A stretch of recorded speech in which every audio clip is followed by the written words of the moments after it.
I'm Jared Carpenter, and this is Future Signal. This is part 2 with Jon Ruth. Jon is back. And what happened at the end of the last episode was Jon was like, hey, I have to go. But we both decided on mic and after that there was more to be said, so Jon is back. We're going to dive into some other topics. I think we need to start with the elephant in the room, and that's something that we talked about towards the end of the last episode, and that is that USAID is basically no more. The article that I read was more recently, there was like 10,000 workers and they like brought it down to like 600 or something. And I don't even know if that was 10,000 in Washington or that was 10,000 between Washington and globally, but basically that thing is over. USAID is over in the way that we've known it since the 60s when Kennedy started it. And so with that said, you and I obviously have different ideas about the future of aid and the future of development. We touched upon it towards the end, and then we had to transition, so now we're back. This is episode 2. If you click up here, you can go, if you're on YouTube, you click up here, you can go see the first episode link, and I'm also going to leave the first episode link in the show notes, so you can go check that out. But anyways, Jon, let's kind of dive into a world, because now it's not a hypothetical. Let's dive into a world where USAID essentially isn't around. I think it will still be around, but it's going to be a shell of what it was, to a point where I think we all have to start imagining a world where it isn't around. So in that world, where are we going? I mean, I think, we were just talking about it before the pod, but to give folks an idea of like the scope in terms of dollars, so over $43 billion cut from that budget. And so that's $43 billion of potential aid out there.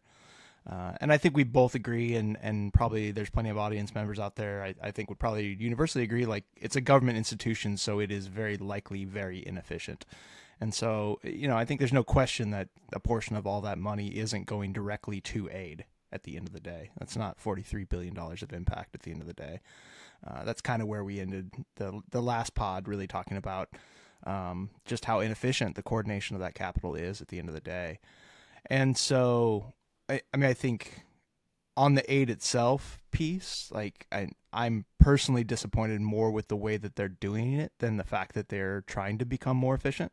Like I certainly don't have a problem with government, with the U.S. government trying to be more efficient with its dollars. I think that is a worthy cause, certainly.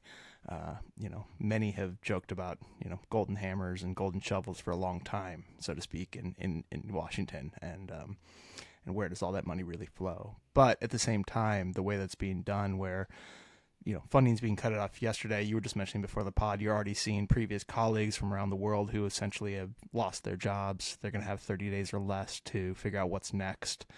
I think it's just a disservice to American citizens who have been doing this work around the world to shut down the program in the way that it's being done. It's just going to leave a lot of people high and dry, and there's legitimate safety concerns too. I mean, so a lot of these people are not working in the most friendly places in the world, and so now you're leaving them, and there are plenty of people that are, quote, lifers at this. This is what they do. They've had either this post or a similar post for a long time. They've lived internationally. They may not even have a home in the U.S. to like come home to. They have families, and now their families and themselves have to figure this out. And I just think our government is really not doing a good job of supporting its citizens in that way, at least the root of the way this is all happening. But if we start to think about how this could look in the future, I think we're also kind of ending with some of my thesis around why I do this work in general, and it is that there is that efficiency that can be gained through using crypto tools at the end of the day. There's transparency, there's verifiability that is just not there in the traditional systems. And so long term, if crypto had an extra $40 billion today, like we could point it there to those things and begin to fund some of that work in a more transparent, verifiable way. I don't think the tools are quite there yet, and we certainly don't have that much money sitting in crypto at the end of the day that's going to actually be pointed to this problem tomorrow. So that's certainly a very hypothetical, but in the long term, I think the solution is that we begin to use these new forms of money and new tools that are associated with crypto and blockchain at the end of the day to stand up new systems that are more efficient. And that looks like, funding being directed into, if we talk on a more technical sense, like different smart contracts and things that are directly pointing funds to the places they need to go, but at the same time requiring a certain amount of backup and verifiability of the impact at the end of the day. So I think that that's things that are being worked on. We talked a little bit about reputation last episode as well, and reputation is one of those things. It's like a lot of people talking about it. We're not quite there yet. I would say impact evaluation and certification and bringing that transparency is not there yet. But I work with a ton of amazing people in the space that are really trying to crack that code.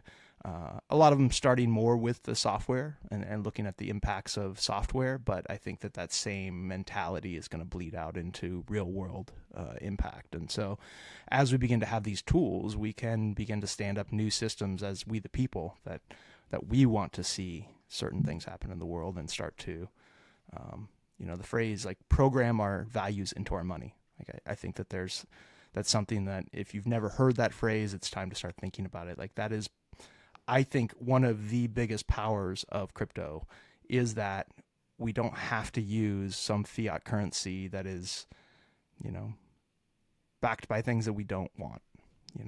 At the end of the day, the US dollar is, stood up by its own Ponzi-nomics and the biggest, baddest war machine in the world. So that's what your dollar stands for. If you're holding some paper money in your pocket or in your bank account, like it probably, like, having that money does not create the impact that you want to see in the world, at least not 100%. Maybe you agree with some of the spending and et cetera. But, what does it look like to begin to have different forms of money that are actually tied to real world outcomes? And I think that that's becoming more and more possible. There's definitely some small scale experiments where that's already beginning to happen. You've got probably the most notable recently, and we could talk about the tie into CCN, but there's a stable coin called USD Glow dollar. And the Glow dollar is similar to USDC that a lot of people use. Now, of course, USDC is owned by Circle and other large enterprises, so they make money by issuing and controlling USDC. But at the end of the day, this new foundation, so it's a nonprofit, was stood up, this Glow Foundation, that decided, what if we did the same thing, only we took those sequencer fees associated with that stable coin and pointed them to good stuff in the world. And so the tie-in to CCN and a big announcement we just recently made in the last week is that you can now choose climate with your USD Glow. So if you hold some in your wallet, you can go to their site, and then you can choose between maybe a half a dozen or more categories that you can say, I want that fee to go to X category, whether that's public goods and funding that is a kind of a basket of kind of Web3 folks or different things. But in terms of climate now, if you point it to climate, that's actually, those fees are going to come back to CCN to help us operate and fund this kind of work. So that was really, really exciting news in the last week, and we're really looking to see how we can help them scale, but also then scale that impact for us.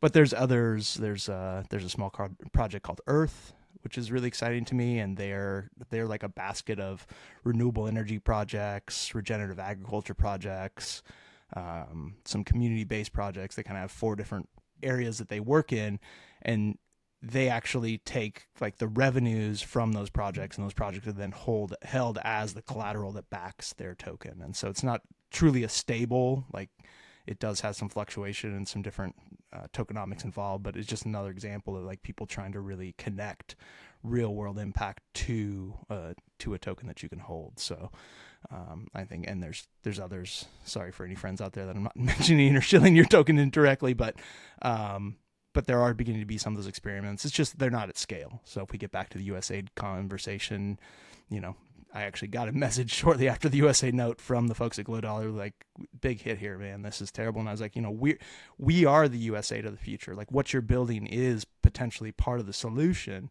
they're like, yeah, but we don't have $40 billion to fill the gap either. And it's like, yes, you're right. Like, we are the future, but we don't have those solutions at our hand today to fill this gap. Yeah, you've just said a lot of things, so let me try to unpack a couple and then throw a question towards you. The unwinding of the USAID in about 3 weeks is just crazy. It's like if someone is, it's almost like we're in withdrawals right now. What's going to happen with the world? Because people are so used to getting that funding.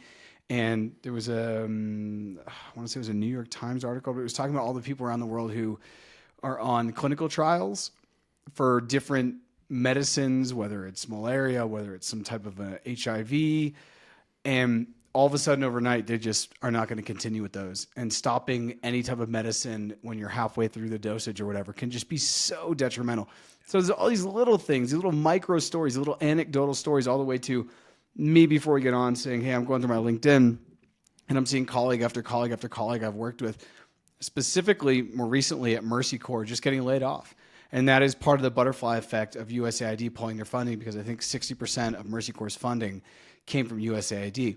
Now, with any funding anywhere, I feel really confident when it comes to impact. I do feel really confident with saying that there's going to be some slippage, as you would say. There's going to be some waste. There's going to be some amount of it that's not going to where it should go. If you go and you study what happened in 2010 after the earthquake in Haiti, there was like $1 billion that disappeared. It went down there to help, and it never got to the beneficiaries. It just kind of disappeared. There's unbalanced balance sheets all over the government. I think the Department of Justice, the Pentagon, has not been able to pass an audit for like 7 or 9 years. It's one of those. I believe it's 7 years. So there's a lot of things that need fixing in our world when it comes to increasing efficiency, and especially making sure that the money goes to the impact or to the beneficiaries. But to just cold turkey say we're done with this is so dangerous, in my opinion. That's because, and you hit on it, and if this episode kind of turns into what's the world like after USAID, I think that's okay, because we're now in that world. And I think, like you said, we have crypto tools at our disposal that, if they were used in mass, would probably help to increase a lot of the efficiencies, right? One of the things that I think is really scary, though, that you just said about probably the United States' role in the world, as well as like U.S. citizens' ability to travel safely, is that I've always seen the U.S., it has 3 prongs of like control. This is how we kind of control the world. One of them is one you've talked about, right? The money. Because we are the reserve currency, we can basically tell other countries kind of what to do, because they're really trying to buy our dollars for trade. And that's a larger discussion. One of them is our military, which is our hard diplomacy. And then we have soft diplomacy, which is all of the important work that USAID was doing, and the Peace Corps was doing. The Peace Corps was founded in 61, and I think USAID was founded in 60 or 61. So John F. Kennedy clearly could see into the future where the U.S. was going to be the empire, and we were going to have coups everywhere. Even in the 60s, he was aware of the coup that happened in the CIA in Guatemala with taking out our Benz, which Guatemala is still reeling from today. They still have massive political fissures and corruption, which you can tie with a straight line back to the 54 CIA coup. All of that is to say, you have the dollar, you have the military, and then you have soft diplomacy, which is stuff like the Peace Corps, which I did for 3 years, and you have USAID programs that fund nonprofits, NGOs, INGOs like Mercy Corps all around the world, which in my opinion kind of is just like showing up and being like, we're not all dangerous, we're not all gun-toting, or whatever your stereotype is of people from the United States, and we're here to support in whatever way you need, right? This is all my opinion. So to just take out 1/3 of those, 1/3 of that stool, if you kick one leg out of a 3-legged stool, you're going to have a problem. And I think the U.S. has opened up a can of worms, and it won't know what this can of worms will do for a little bit of time. Yes, there's going to be these immediate knock-on effects, but all around the world, there's going to be places where there used to be an after-school program so kids would stay off the street. Well, guess what? In the next 5 to 10 years, there's just going to be more people looking around who just like want to join a gang, right? I've worked in programs like that in Latin America where you're like, yeah, you're getting paid to play sports with kids after school. The larger mission and vision, though, is much greater than that. It is giving youth, especially the youth in the global south, some semblance of like hope, some semblance of like, there's going to be a better tomorrow. And that is not always something that's on the table for many kids, not even just in the global south now, also in the United States, the way the world is working. So if that's where this goes, that's interesting. And then one of the things, I'm not sure if we finished out on the last episode, but one of the things I was saying is I totally can see the world where Mercy Corps, instead of having 6,000 workers, for example, it has 60. And it's just a brand that people trust because it's been in aid forever. And it says, okay, John, you have the Solar Foundation. You are in Colombia. And you just apply to get on their website, and you have your ETH address, and you can receive USDC over ETH, or you can just receive ETH, and it goes straight to you. And then Mercy Corps just says, look, we were able to connect the funding from Jarrett, who wanted to donate, who trusts Mercy Corps, who went on, read about the Solar Foundation, saw their 30-second video, and said, yeah, let me send them $200.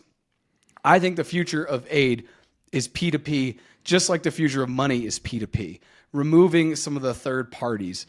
I still think INGOs like Mercy Corps will have a huge role to play, but like I said, they'll just be leveraging their brand, which is just trust between me, someone who's looking to donate, and you, someone who would love to get donations to increase your programming.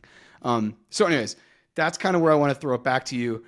Where are you seeing right now direct P2P donations? And also, can you donate crypto to the Solar Foundation, to the Climate Action Network, to any of the programs that we really talked about on the first episode? Once again, this is part two, part dos. Yeah. I mean, on both of those, definitely we can get links to those sites on to you. So yeah, I mean, if there's any listeners out there to listen to part one or even part two here, and what we're doing at CCN or the Solar Foundation is exciting to you, we would certainly welcome that support. I think we are starting to see some P2P. I think, the folks that probably there's a few different ways. I think one that comes to mind is Giveth, and that's a platform where NGOs, nonprofits can get on there, create a page, and take direct donations in crypto that way. And almost in a little similar to what you're talking about, like Giveth is a big enough name, and some of their founders have been around for a long time, so there's a certain amount of trust in, quote, the Giveth name that then can bleed down into these small organizations that folks haven't heard about. So they know that, okay, it's verified on Giveth.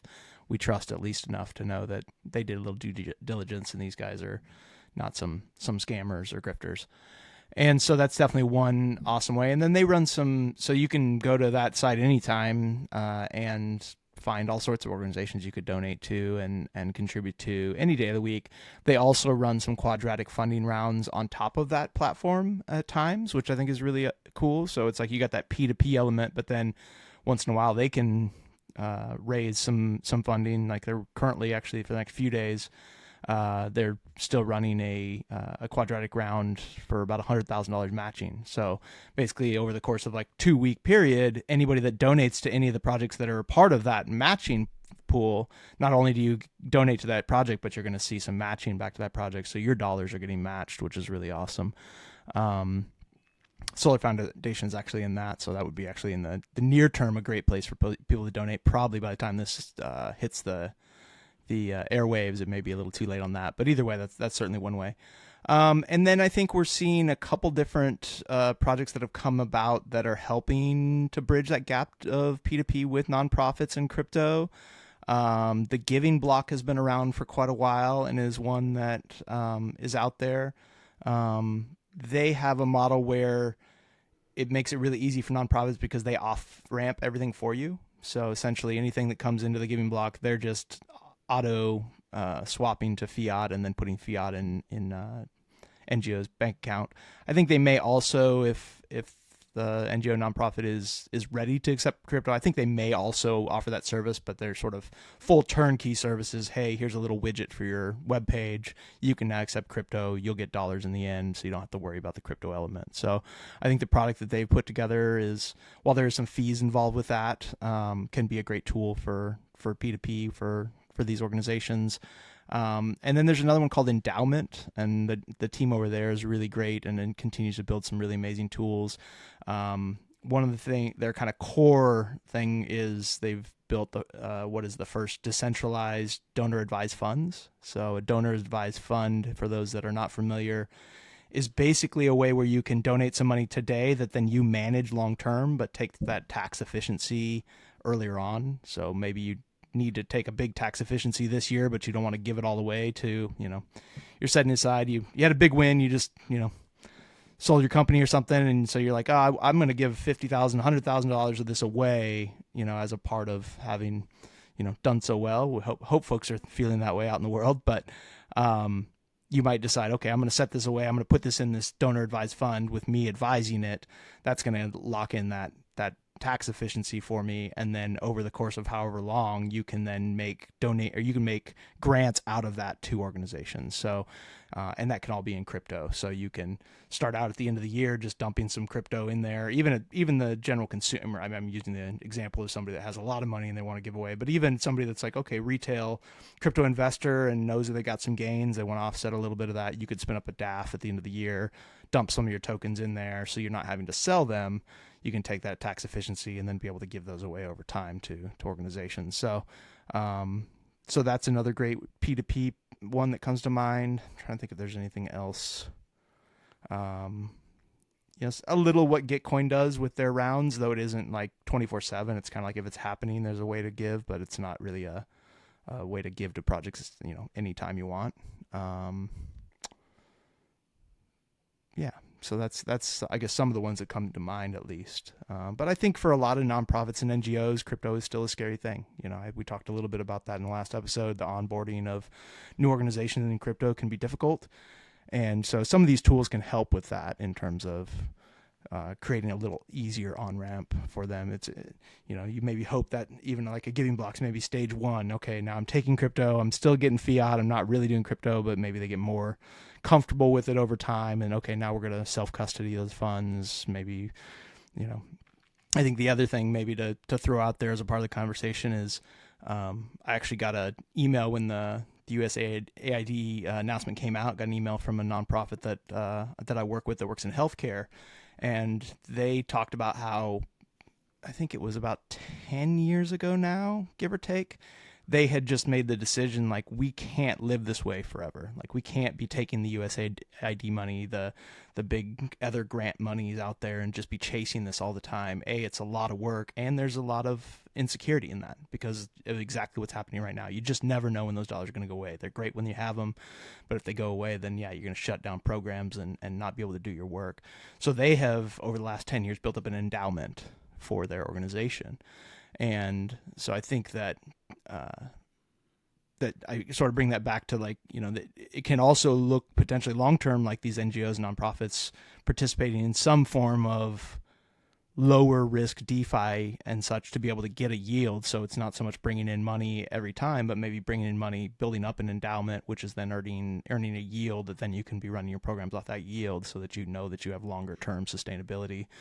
You got people like Charity Water that's been betting on Bitcoin for a while now. They set up, I think 2-3 years ago, they set up a big Bitcoin trust where they did a big push to raise a bunch of Bitcoin. I think the Winklevoss twins maybe were even doing a match for folks. So they raised, I feel like 100 Bitcoin or something like that, maybe more. They put it into a trust. They said that we're not touching this for 10 years or something.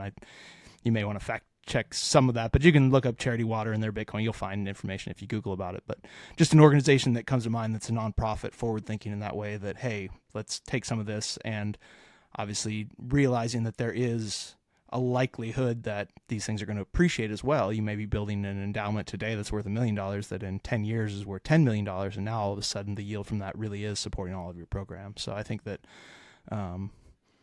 it's a balance. You don't necessarily want NGOs and nonprofits to be sitting in that position where they're sort of gambling with their money, and donors are giving that money because they want to see it used. So it is, I think, a fine line of what the best way for them to do that for the donors are. But at the end of the day, like, some of these kinds of things can help to set up some sustainability for these organizations long term.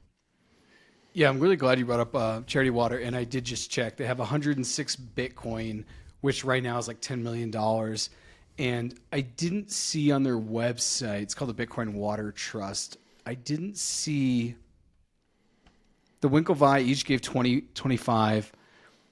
And I didn't, well, what I want to actually know, what was their average donation price? Because when the Winklevi gave, the price was like 18,000, 20,000 or something. So they've already 5x the potential impact, at least in fiat, right? Yep. Gosh, there's so many things going through my head. One of the things that's going through my head, and I don't know if this exists yet. I still think no one's done it. Who's going to be the first nonprofit to have a strategic Bitcoin reserve? Because we're living in a world right now where I think like 23 states already have legislation out to create a strategic Bitcoin reserve, which is just going to be where the Massachusetts says, hey, we're going to go take that $10 million and go buy 100 Bitcoin.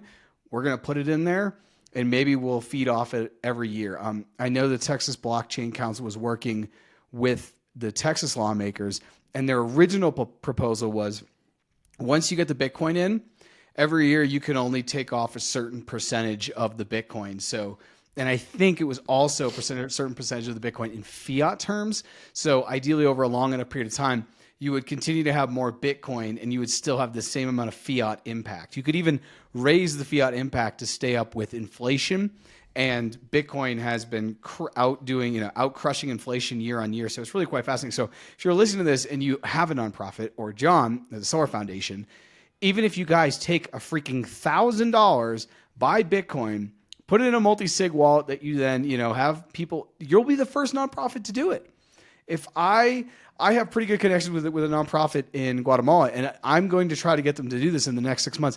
If for no other reason, it's really cool when you get to the moon first. No one can take that away from you. And if other people there's a huge divide on the internet. If you're listening to this and you're not really into crypto or Bitcoin, we're about to tell you some stuff. If you look on X, there's a huge divide between people that are Bitcoin only and then the rest of crypto. People who are in Bitcoin only will say the rest of crypto is, pardon my Spanish, shit coins. It's shit coinery. I hear it all day at work. I feel very compelled that Bitcoin is absolutely the best, but that doesn't mean that there aren't other really good things around. And so that's why we're talking. That's why I think Ethereum and all the use cases you talked about in saving circles, the use cases you're talking about in basically leasing to buy solar panels, all these things that can be done on chain. Some of the other conversations I was having with Ken Ko recently that Mercy Core Ventures is using. There's a million different applications for blockchain. Bitcoin isn't the only one. It's the one I think that's worked the best thus far, but there's tons more. If we stopped making home computers because we had gateway computers, where would we be, right? So I want to say that because I do think if you're listening to this, reach out to me if you're a nonprofit and you want to start a strategic Bitcoin reserve. I will help you. I was working with a nonprofit to do this. They ended up not going with it. They decided to kind of take a step back.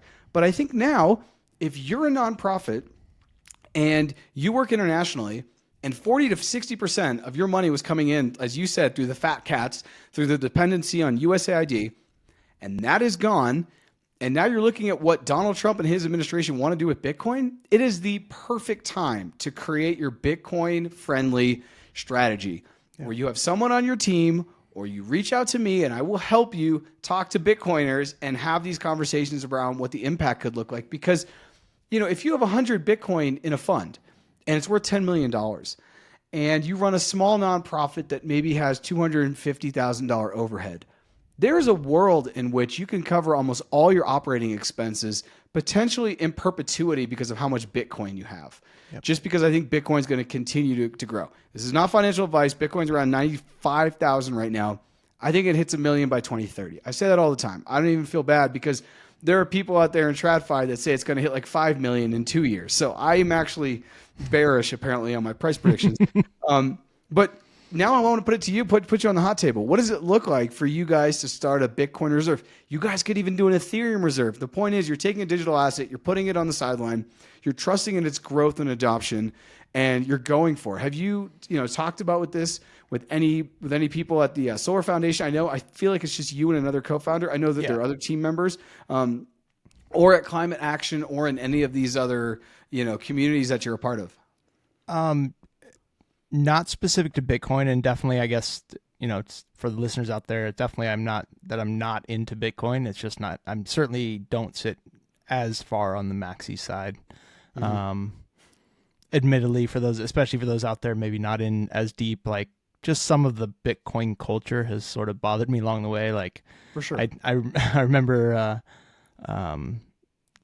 going into like a space at one point where like an audio space, and you know, it was a Bitcoin focused one. And I literally, one of the first things I heard was like the speaker on his high horse being like, there's 3 rules to Bitcoin: buy Bitcoin, hold Bitcoin, and shut the fuck up.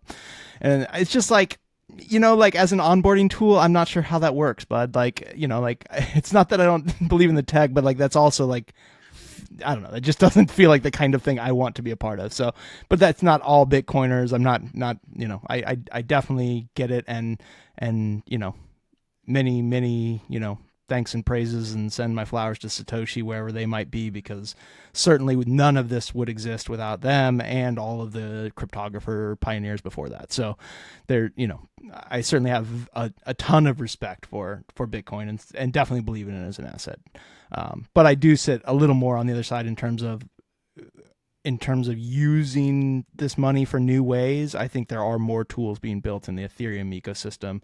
We talk about this idea of programmable money is more of an Ethereum thing. It's this idea of Ethereum really being this like world computer that can be used to transact money, but you can then program that money. So since it's programmable money, you can program whatever you want into it, including your values. And so that, I think, is where there is, it feels like there's something there. But are the, you know, I should pull up the stat before I say it, but I forget how many like of these shit coins nowadays we call them meme coins, so that we don't, you know, have to say shit all the time. But all of the meme coin mania that is, and probably even folks that aren't big crypto folks have probably heard little bits about like the Haktua girl, or even Donald Trump launching a meme coin, etc. Like they're basically these tokens that literally have no real world utility or value. They are strictly a vehicle for gambling, and strictly a vehicle for the casino. So those are not, I don't see quite the value there yet at this point, but I think there is more than Bitcoin. I guess that's I think. But yeah, no, I mean clearly there's much more than Bitcoin, and until you can do smart contracts on Bitcoin,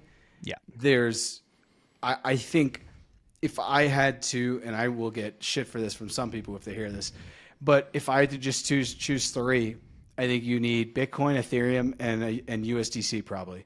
And I think you can get a lot done.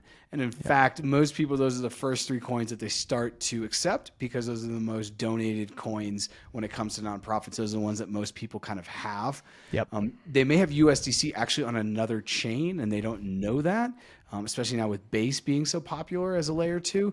But I think if you just even had those 3, you could solve so many problems in the development and in the nonprofit space. And one of the things I'm like looking at, and I'm looking at as a whole, is one, you know, I asked, I say, hey, who are the best P2P places, right? And you mentioned Giveth, Endowment, and Giving Block. And anyone who's around this space will be able to say those 3. After that, I know of a couple others, but they're not very big. No. And so I look at it, and I'm like, this thing is ripe for continuing to have competition. You know, is that where I dedicate my time? And the other one that I'm super bullish on, because I just see how much waste has happened, is sending money around the world to support people in programming. If you and I have the Solar Foundation and we're in 20 different countries and we're out of the US and we have to do payroll, you know, you could be losing 5 to 10% and just sending that money and then exchanging it into that local currency, as opposed to just keeping everyone who maybe received their US salary, even though you're going to have to pay them in their local bank in the countries that they're at. If you could just give them USDC, and then there's got to be most countries now, and I'm going to say this, I'm probably getting in trouble with this as well, have a way to take USDC and turn it into the local currency. There's so many different mechanisms to do that. So when I look at Mercy Corps, and they have $640 million on their 990, it's probably even more since the last time I looked. And they send, let's say they send half of that to around the world. So 320 million. And I'm going to say 300 for math. Okay. And they lose 3% of that to, and that's very conservative, to exchange rate, getting mold on the exchange rate, and just transaction fees through TradFi. Unless my math is really bad, that's $9 million of donated money that's just gone because of the inefficiency of TradFi. So part of me is looking at this and like, if I just spent my time building up the rails and how to explain this to people, even if they just paid me 1% and I basically got them on USDC, I could be saving them millions of dollars, millions. And as you said earlier, USAID is 42 billion, billions of dollars, just in payroll. And that's just one example of an inefficiency where I think crypto steps in and is amazing. And that's part of, yeah. And then I'll let you get your question. That's part of why the Solar Foundation started out doing crypto. It was just to make the payment rails easier in that case, like that. And that's why, we raised and fund projects in crypto, is because in the click of a couple clicks of a button, I can have money anywhere in the world. And I've also talked to like bigger NGOs that have told me, like, we got people in like Syria, or we got people in, other places where like things are not good. And even if they wanted to send dollars, like it's nearly impossible. So even the large organizations are starting to catch on and start to do exactly what you're saying, even just for the ease of knowing that, like, okay, I can still get my funds to that person no matter what. That, there's not going to be any banking issues for sending funds to somebody in one of these countries, et cetera. So I think that's huge. Also realized I didn't fully answer your question. You said, are we doing anything like that? I think the closest, at least with the Climate Coordination Network, we have been blessed for the last 3.5 years to have an amazing donor called the Momas Collective. And the Momas Collective are these anonymous folks. I've actually been working directly for them, sort of as the only doxed sort of member of the collective for a couple of years now. And the only one on stage. Yeah, well, and I don't even know who they are. I mean, we literally only talk on Discord DMs and occasionally an email. So I don't even know who they are at this point.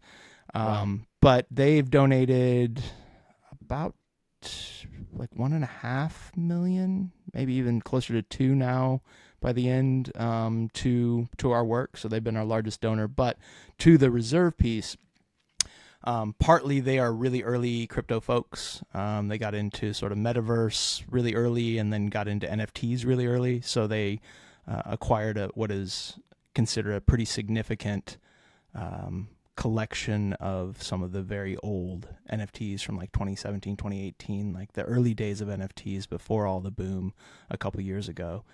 And what will likely be like, some of it may or may not be some of the, the Monets and Picassos of the world in the future, so to speak. Like, we'll see. Obviously, it's still early times, but these are certainly some people that were always ahead of their time. And when they started funding us, they started to see, here's these people working in climate and trying to really do real world stuff with crypto. And part of the reason why they started buying the NFTs is they saw these artists out there that were trying to do this in a bear market where nobody was interested. And they were just like, we got to support these artists. This is important. And so it was collecting art, but it was also like, we need to support these artists. And so they were doing that. And similarly now they are like, we need to support this movement, this climate refi regeneration movement that's happening in crypto. And so to get to the endowment piece, they most recently sold an NFT that ultimately they ended up with about 700 ETH that they walked away with for that. 700 ETH? Yeah, they sold it for more than that, but by the time they paid royalties and things, a little less. But yeah, we sold it for 12. How much is that in dollars, though? That's a lot. It's a lot. I don't know. My math's bad off the top of my head. You can do it since you're sitting there. Oh my God! Hold on. Yeah. Yeah, that's. Yeah, sorry. It's 1.7 million. I was gonna say I think it's a little shy of 2 at like today's price, but also I don't know what to. I haven't looked. I just did my 2,500. But at 2,500, 700, it's 1.75 million. That's incredible. Yeah. So they have put that into what they've committed to is they've set up what they're calling the Momas Refi Fund, which they have that now working in DeFi. They're targeting a cautious yield of about 5%, little give or take is what they're targeting. They may do a little better, a little worse, but they're also not putting in anything risky. So they're definitely on the conservative side there. And then that funding will come to us to either fund directly projects or, we were just talking about these impact certificates or like tracking impact on chain. Their long-term vision is that is like a yearly fund that goes to buy these like impact certificates from projects. So it's like by the end of the year, you mint your like there's hypercerts and there's different kinds of NFTs and other mechanisms at this point. They're starting to emerge as like ways to start to like claim and evaluate this impact on chain, but then like being able to buy that back and say, yes, we think that organization did a great job. We're going to go like retroactively fund that through buying that impact certificate, which would be sort of, for those that are like, what is this guy even talking about? Like kind of like a carbon credit, if you will, only for other forms of impact is maybe the way to think about it, because most people have at least heard of a carbon credit. So that, so at this point, 35-ish ETH a year, 35 to 40 ETH a year that we will likely see coming in back to us from that fund. So that's probably the closest to what you're talking about, where, they're holding on to that principle at the end of the day, which is awesome. And we hope that others may want to get involved. We got to figure out the mechanisms of how we can kind of segregate different pots of money, but all point the yield in one place. But we're hoping maybe some others may get on board with them and grow that fund long term. But I think you're not far off, and I probably need to be spending more time thinking about what it would look like for the Solar Foundation to have something like that. I think we've been sort of spending it as it comes in because we want to get as much work done, especially in these early years. Like we've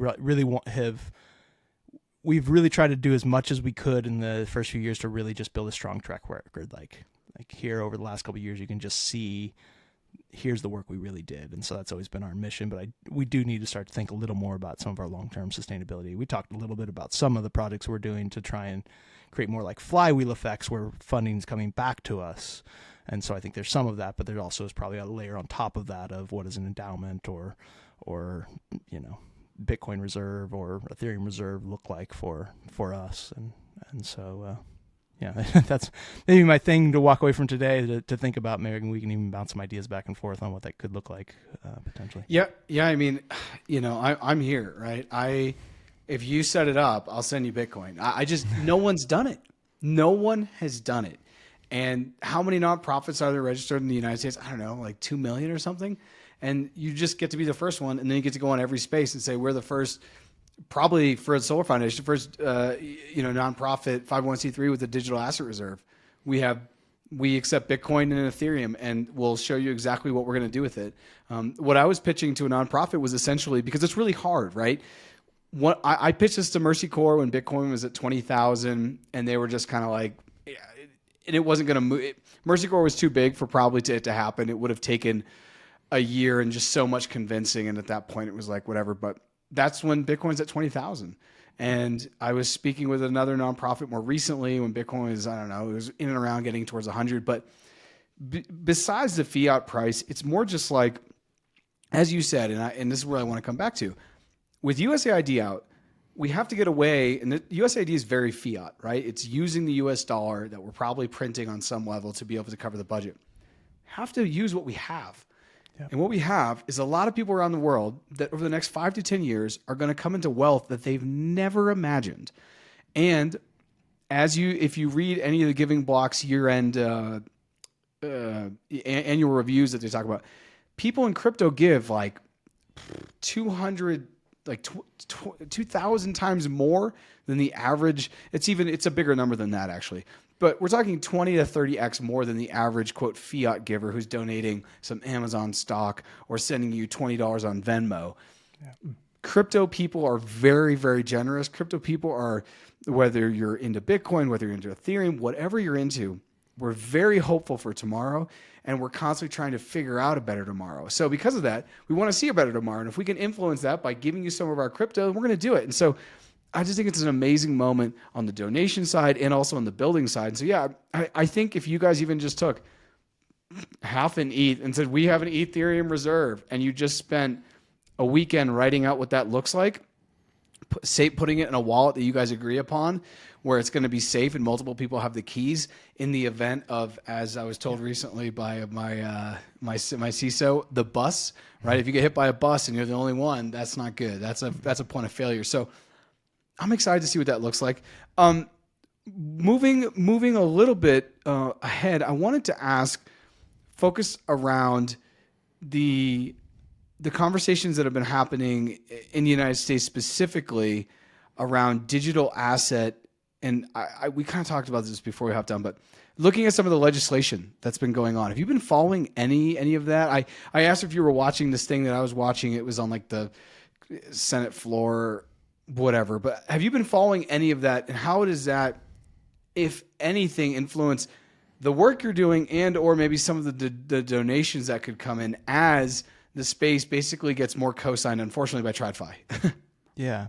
I mean, I think to be honest, just given how many, we've talked about a couple of the hats I wear, on top of the other many other side projects and other projects I could talk about outside of that. So I think just in general, time wise, I have not been, but partially because it feels like it's all talk until it's real. So yeah, I think something like what you were listening to, I probably would listen to in the background just to get some context on where where people are thinking. But I feel like things are moving so fast. We even talked about that before it started. Like by the time this is out, half the knowledge we share could be totally different. So I'm sort of I can't. In general, with I think politics in America, like my brain just doesn't have the capacity right now to try and stay up to date, and I don't think it's healthy for me. I think I got too many other important things to do to make the world a better place. So I haven't been, but I think maybe at the 10,000 foot view, I think that so far the administration has clearly said that cryptocurrency is okay in the US, even if the laws don't say that right now. And so I think there is at least a certain amount of, maybe not safety, but I feel a little less worried about the long-term ramifications of working and being around crypto and things that I might think about doing that a couple of years ago I might have thought, I'm going to end up in court. That's a awesome idea for a different day if the regulations change. And so I think there's, I guess to contradict myself, even like with meme coins, like maybe there is a way that meme coins or some other like coins can be used to fund good work in the world. Like I think that's out there, and we have not, like the Solar Foundation has not actively pursued having some token. I don't necessarily mean that we're going to do that anytime soon. But I think that there is some more freedom to start to think of these ideas and think that they're not going to land you up in court, which is, I think, my biggest concern as a U.S. citizen is like, where am I, where's my risk at the end of the day? Like, it's one thing to be a little anti-government. It's another thing to like, start doing things that are just going to get you in trouble. So. Yeah, there was a time where I wanted to launch a NFT for the previous iteration of this, which you first joined back in many years ago, November 2023. Yeah. I wanted to launch an NFT, and I was very bullish on it. And in that same month, and around that same time, Tom Bilyeu of Impact Theory, he settled in court for $6 million because they deemed his NFT to be a security. And I walked very quickly away from that idea. Yeah. I was like, okay, that's done. I'm not doing with that. I'm not going to get sued. I'm not going to have to settle in court for something that I'm just trying to add value to the community and honestly experiment in the new digital frontier, right? Yeah. So, yeah. But I will say, from what I understand from the Giving Block, the Pepe supporters did give a good amount of money. So meme coins can be used for donating money on some level. Definitely. And I think even Giveth has talked about that recently. They added Solana to the payment infrastructure there. And they mentioned the same thing, like love it or hate it, these folks are giving their money away, and that's helping people. So, also, as much as I definitely not knocking on any Bitcoin maxis, I'm not trying to knock on the meme coiners either. Like, everybody's got to do their thing. And I believe that part of the beauty of what we're building here is the freedom to decide. Like, if you just want to treat this place like a casino, more power to you. I hope for the best, but it probably won't end well. And if instead you want to do good stuff, like, I think that potential's out there. So yeah, I think there's some crossover already. And I really been thinking a lot of it in the context of AI agents. So I've started working one of my other side projects. I have a company called Spark Eco, and it's kind of the playground where I build various tools and things that I want to build that doesn't really fit into CCN or the Solar Foundation. So I've released a couple of AI agents that I'm playing around with. They actually do have tokens associated with them, so I guess I will say that, but I don't want to shill them on your show. So, but well, thank you. Yeah, no, I don't. Yeah, I know that's not what I didn't come on here to shill, but I do. I'm experimenting, but for me, that experiment is not about the tokens as much as it is like, what does it mean to have a swarm of agents that's out there trying to do good in the world? So like in the context of solar, like could I build a swarm of a dozen agents that do different unique things that can all work together to go capture funding for the Solar Foundation or CCN or all the other organizations that just lost all their funding for USAID, and I think that there's, we're right just getting into like the mania around AI, and I think it's only expediting like every moment. That, and talk about something that's moving fast. I like crypto move fast, and AI has got crypto beat all day long. Like it is moving so fast. But what does it mean to have, both like agents out there that are like shilling a token or something like that, but also like trading agents that are trading and making money? There's certainly got to be better traders than humans for the most part.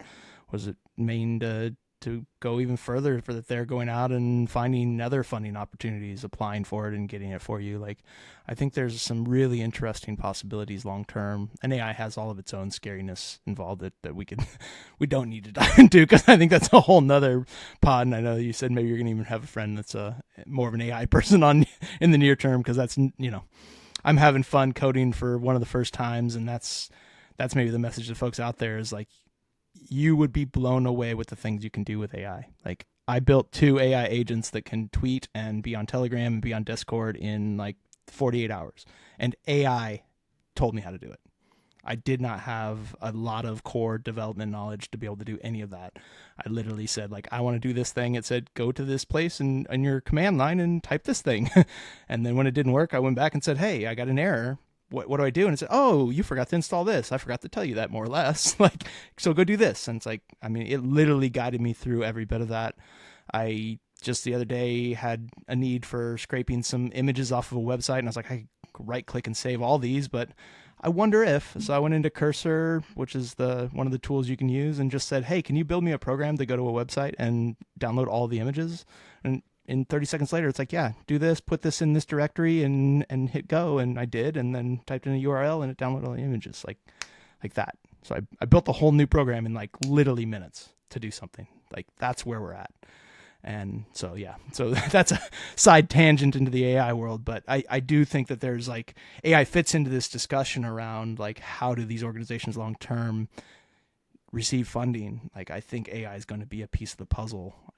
I just don't know exactly what it's going to look like, but I'm scratching the surface a little bit for my own fun. I need to probably get a hobby outside of a computer. That's really what I need. But yeah, AI is. I was just getting lunch today, and I saw a friend who is doing AI art for some of the biggest music groups in Latin America, like the biggest music groups, and no one knows him, and he just walks around and he tells me these things, and I'm like, oh my god! And he's into NFTs. He's pretty crypto literate, and we were just talking because he was like asking me how work was, and I run media for a Bitcoin mining company. I'm like, it's really exciting to be in the space and all that.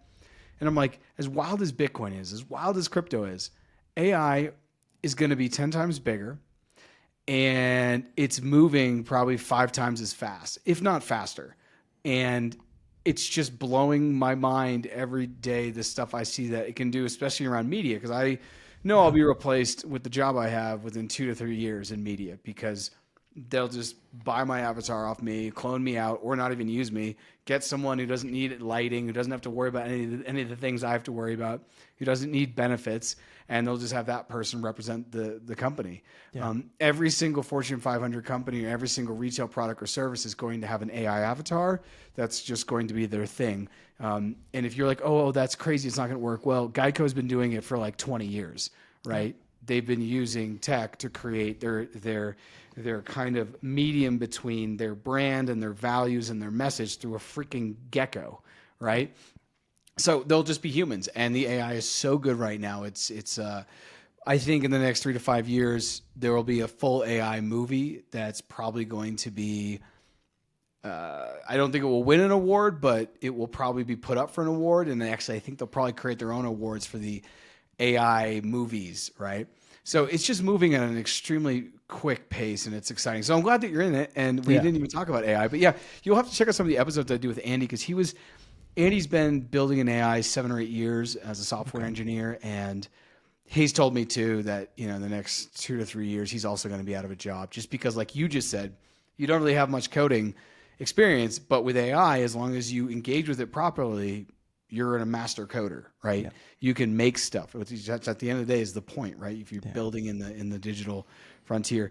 I do believe, though, for a very long time, we're still going to need the puppet masters, if you will. That's how I think a lot about it. I have a friend that's a little deeper that's been guiding me a little bit, and it's like, I'm like, so what's up with these? And he's like, you don't realize there's a human behind it poking it. Like it looks like it's just this like fully autonomous thing, but they aren't quite there yet.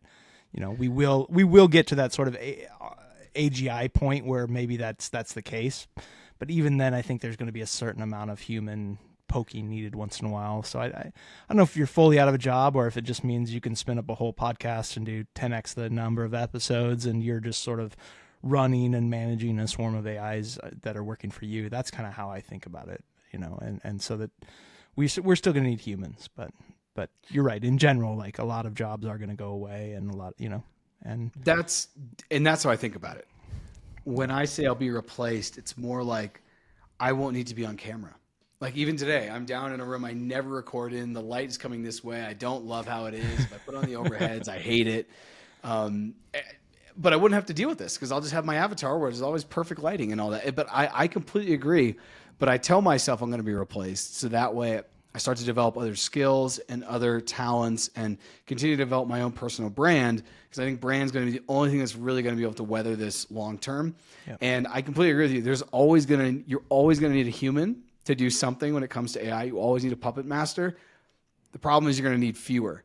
And even if 3 to 5% of the world population who are employed lose their job to AI, in especially like the middle class or up sector, we're not prepared for that. Yeah. We're not prepared for that. No. Even just watching how many people are going to lose their job from the ripple effect of USAID, and it feels like the end of days for people. That is a drop in the bucket. What I think AI is going to do to many sectors. So, but you're right. You're going to need humans. I just think you're going to need fewer humans to do the same amount of job. 100%. And Andy, actually, the first episode when he came on, when it was More Than Blockchain, the episode's called "AI Isn't Magic," because he was like, "This is all like 3-card Monty on Venice Beach Pier." You know, like you're trying to find the ball. He's like, "Don't look for that. Like you won't win that game, but there is someone behind it." Yeah. So, I completely agree.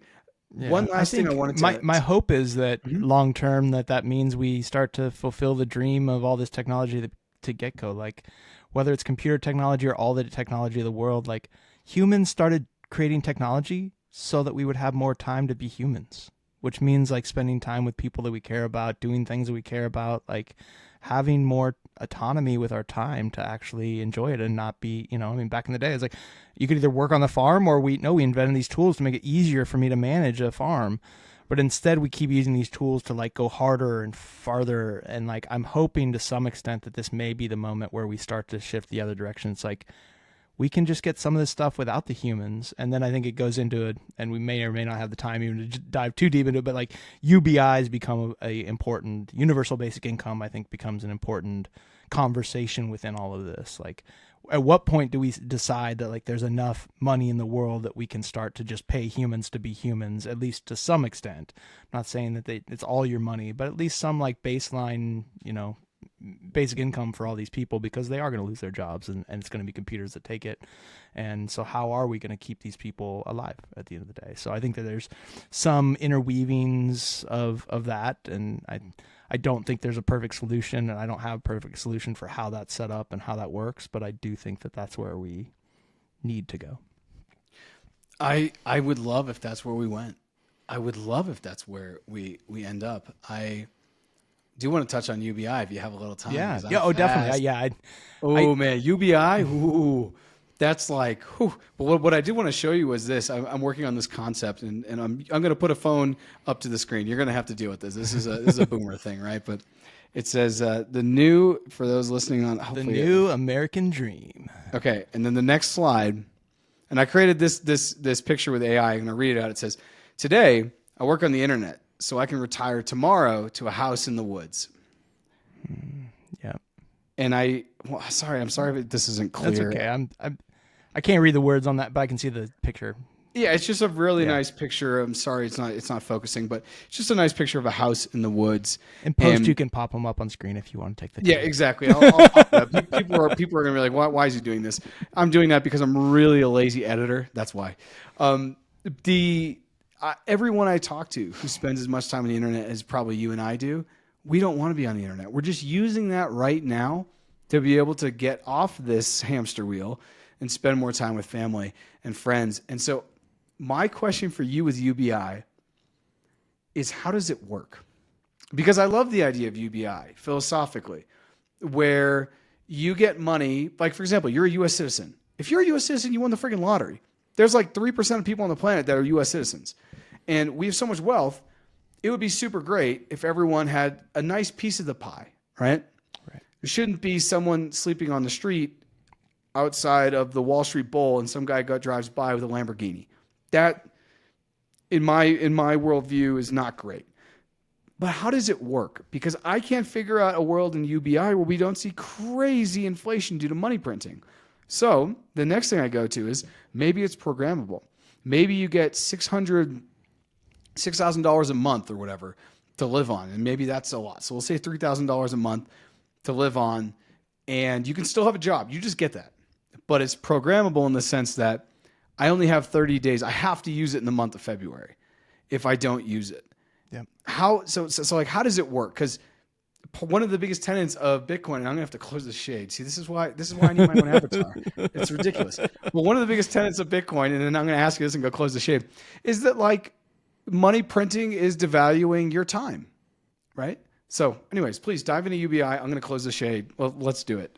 Yeah. I mean, I think, and I definitely don't have all the answers. I think there's definitely a lot of people thinking about this more than I am on a daily day, but what first comes to mind, just to tie it into some of the other conversation, is like, what does it mean to have a UBI Bitcoin reserve, for example, that is, making some yield through some mechanism that then that yield is distributed as a UBI year over year, so that there is basically a principal pot of money that's generating the UBI, not just that we're printing it out of thin air every year or every month to pay those UBIs. I think, and then, over time, those programs that main account can be growing or decreasing based on its value at any time too. So if it were hypothetically a Bitcoin reserve and it's, markets are up one year, maybe you can take a little of that out to pay for other programs, knowing that it still presents enough yield for the people. And then some years it's dumping it back in and growing that budget. So I could imagine a world where something like that is happening. I definitely think it's programmable, and it's a part of, like, I don't in the traditional systems, you're exactly right. Like for us just to, even in the US, for us to print however many billions of dollars it would take to give everybody, $50,000 a year or whatever that might be deemed as the basic income that everybody should get. Even the, what Andrew Wang was $1,000 a month. So even $12,000 a month for every citizen, something like that. You're right. If we're just like giving that away and it's not coming from somewhere, then we're back into inflation land. But they pay for other programs that way too. So I guess in the current paradigm, probably it's no better or worse than everything else that's being done. But I would imagine it's some kind of programmable incentive, and I think that you quickly then also move to where those tokens are used outside of fiat. So if we're now into a Bitcoin reserve and you're going to need, a Bitcoin UBI, we'll just keep it in the Bitcoin context. Now I'm getting X Bitcoin every month is my UBI. We need to get to a point where then I can utilize that for goods and services, because I think the fundamental issue or reason for the UBI is like, so I can at least meet my basic needs, and then I can go be a go-getter and go make a lot more money or not, but at least sort of the basic needs are met. I think that's sort of the idea behind a UBI long-term, is to provide that base level of support for civilization. And so if at that point, if we begin to then in our local communities have more localized currencies, or we're all using Bitcoin, one of the two. I personally think it probably looks more like localized currencies. So in, where you're at in Colombia, where they're in that community, they're using the Colombian token in that community, or maybe even more micro than that, where then I can convert my Bitcoin into my local currency that everybody at all the stores and services that I need accept. And then they can, if they want to keep that, or they can swap it back to Bitcoin. Like I think that that's where this potentially goes. But community currencies and things are wholly yet another conversation, and one that I'm certainly not fully prepared to speak on. I think there's a lot of way smarter people than me that have thought about how some of those monetary systems might be set up. But that's how I think this could be done long term, in a very hand wavy 10,000 foot view. But it seems like that's kind of where it's like, if not, just like you're saying, in 5 years when everybody starts losing their job because we don't need people anymore for all these basic jobs, like what are we going to do? And I don't, we are either going to either there are going to be even more disparity between those that have and those that don't, or we've got to help the people come up along the way, knowing that this technology is coming. And frankly, knowing that there's abundance in the world. I think that's like the biggest difference between, like, I don't know, capitalism and maybe I don't know what else, but like it's like there's enough money. Like there's fundamentally enough money in the world, and frankly we printed it all anyway, so other than the crypto but like I mean, I guess we printed that too in a sense, but like it's there's enough. Like we as a civilization need to get to the point where it's like we have enough, and now let's distribute it in a way where everybody's winning. Like it just, the disparity even in the US between the multi-billionaires and the everyday person is just so wide. You have to have so much money to make that up, or like 1% or even 0.1% that's really like got more money than God, so to speak. And at the end of the day, like they can't take it with them. What are they really doing? Like I just don't. I guess it's easy to say when you don't have it, maybe, but like it just doesn't make sense the way that this structure has been built to me. Like it just feels like we could, if we wanted to, we could create a more equitable world. And some of that then starts to be like, are we creating a UBI in the US, or are we creating a global UBI? I think those are two different conversations too, because I'm very much a person that is a, citizen of the world, I would say.